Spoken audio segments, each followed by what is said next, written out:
Hi everybody! Thanks for joining me again today, or welcome if this is your first time. I'm Divine Veggie Mama. So today I want to talk to you about diets, especially fad diets. Today there's so much information. You just log on to the internet and you can find you could find anything. You could find out anything. There's something out there for you, for your needs, for your desires. There's just information everywhere. We live in a great time of lots of information, but sometimes that information can be overwhelming.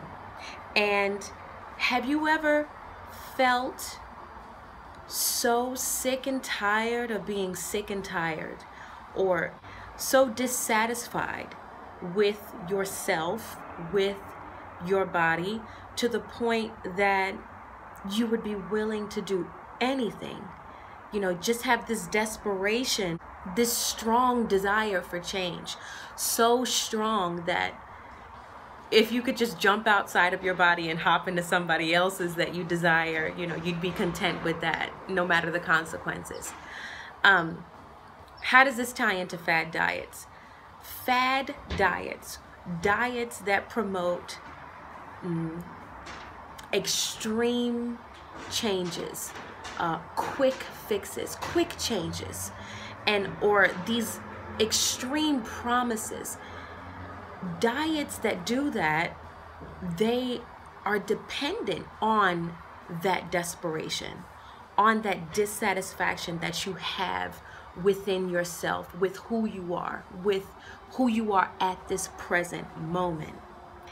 And dare I say that the reason why fad diets don't work and are considered yo-yo diets is because it thrives on self-loathing, on desperation, on this extreme need to change, and the uncomfortable feeling of being who you are at this present moment.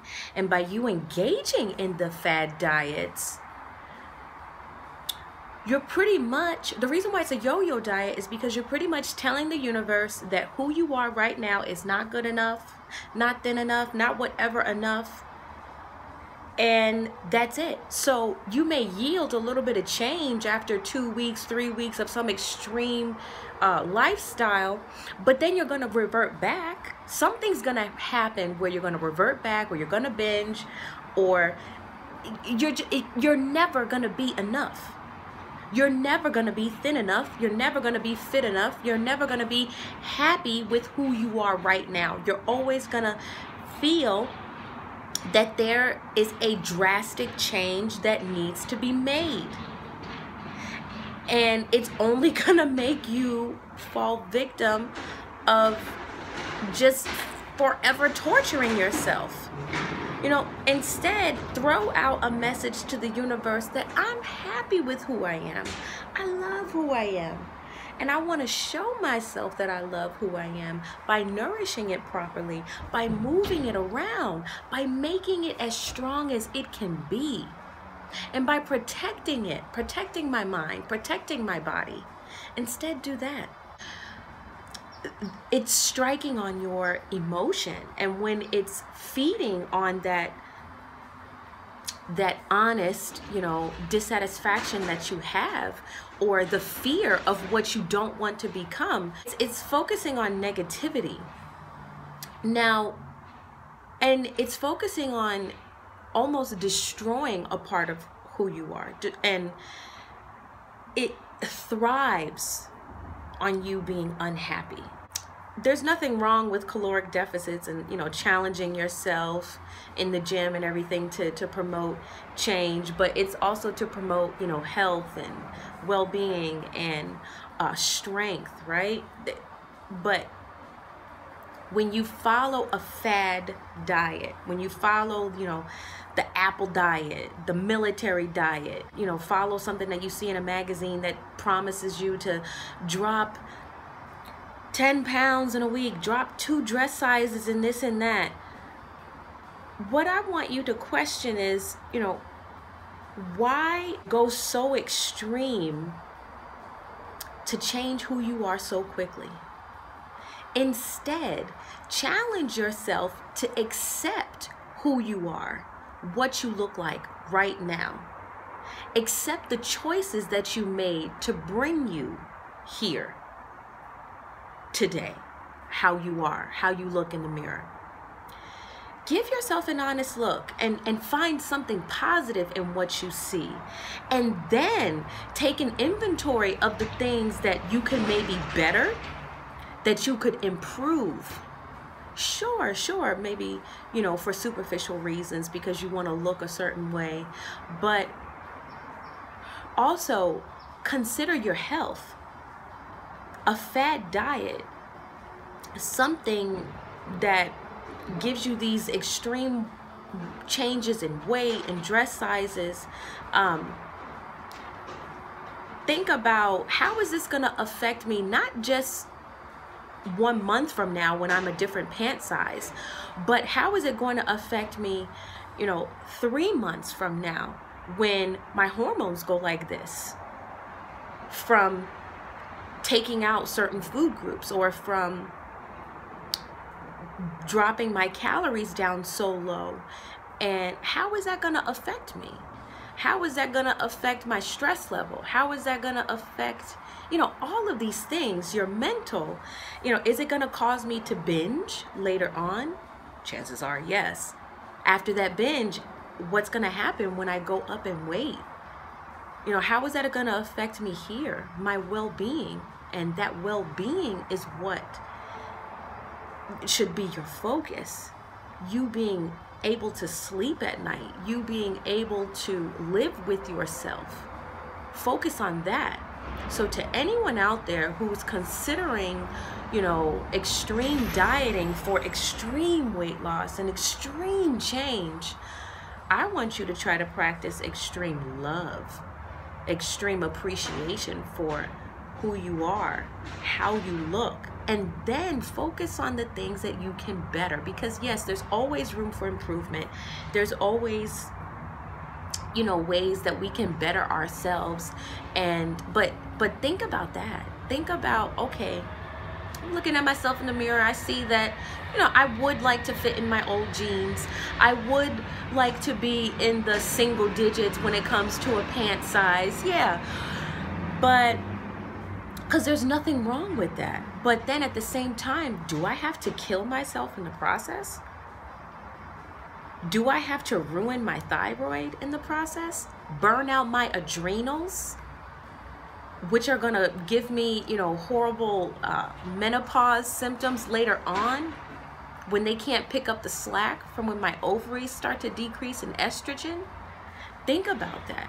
Be positive, be kind to yourself. Don't be mean to your body. Don't do that, okay? Your body loves you and wants to help you maneuver through this world and enjoy this life.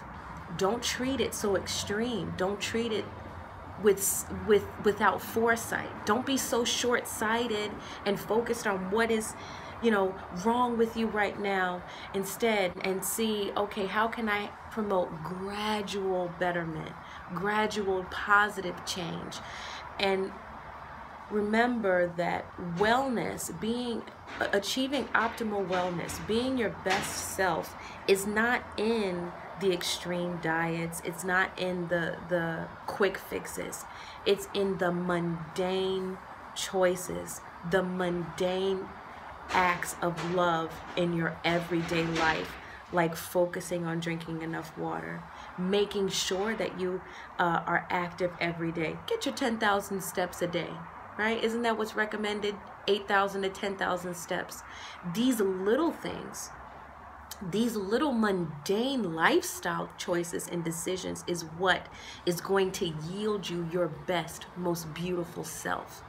Getting enough greens, getting enough vitamins, minerals, thinking positively, not feeding into the negative, not being so enthralled in another person's Instagram feed with all of their glamorous filters and blue hues and extreme highlights and contrast, and they look so beautiful. Oh my gosh, look at that definition in their arm. Oh my gosh, look at this, look at that. How'd they do this? How'd they do that? How do they seem so perfect?